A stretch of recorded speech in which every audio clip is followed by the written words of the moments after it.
It's okay. Marty, you're waiting.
Finish it.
ማለት ነው አብረው ያደገች ማለት ትችላላችሁ። መቼም መረሳትም ጽጌን ማለት ነው።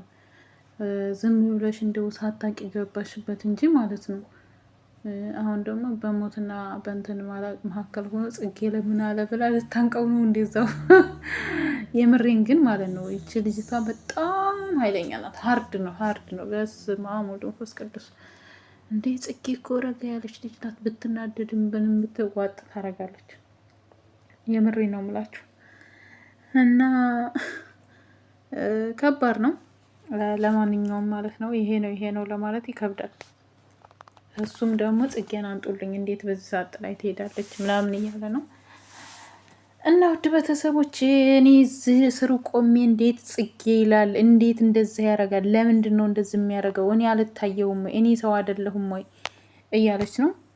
ለምን ይሄን ይላል ብላ በጣም እንትን ይዟታል። እኔ ያንተ ልጅ በሆዴ ይዤ አንዳንዴ ሰውን በልጅ እናስራለን ብለን ማርገዝ እንደሌለብን ነው እኔ የምረዳው ነገር ማለት ነው። በጣም የተረዳሁት ባልረዳውም ማቀው የሰው ልጅ ወዶ ፈቅዶ እኔን ሲያከብረኝ ሲወደኝ ሲያፈቅረኝ ነው እንጂ ሳይወደኝ በልጅ ይዘዋለሁ ብዬ በፍጹም አላደርገውም መቼም ማለት ነው። በልጅ እንይዛለን ያን ሰው ስለወደድ ነው ያን ሰው ስላፈቀር ነው በልጅ እንይዘዋለን በቃ በልጅ እንትን እንለዋለን ማለት ውሸት ነው። በጣም የሚከብድ ነገር ነው። ምክንያቱም በጣም ይከብዳል። ምክንያቱም እኔ በልጅ አልይዘውም በቃ ወዶ ፈቅዶ ሲኖር ነው እንጂ በልጅ አይያዙም።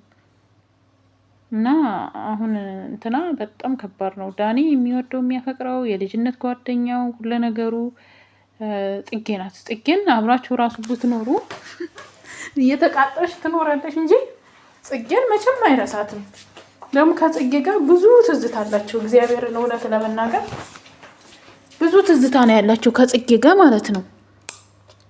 እና ከጽጌ ጋር ብዙ ትዝታ አላቸው፣ የማይረሳ ጊዜ አላቸው። እና እንትን ይላል ብዬ ጽጌን ይረሳል ብዬ አላስብም እኔ መቼም ዳኒ ማለት ነው። ስለዚህ ከአሁኑ ቁርጥሽን አውቀሽ በቃ አውቀሽን ብትገቢበት ይሻላል።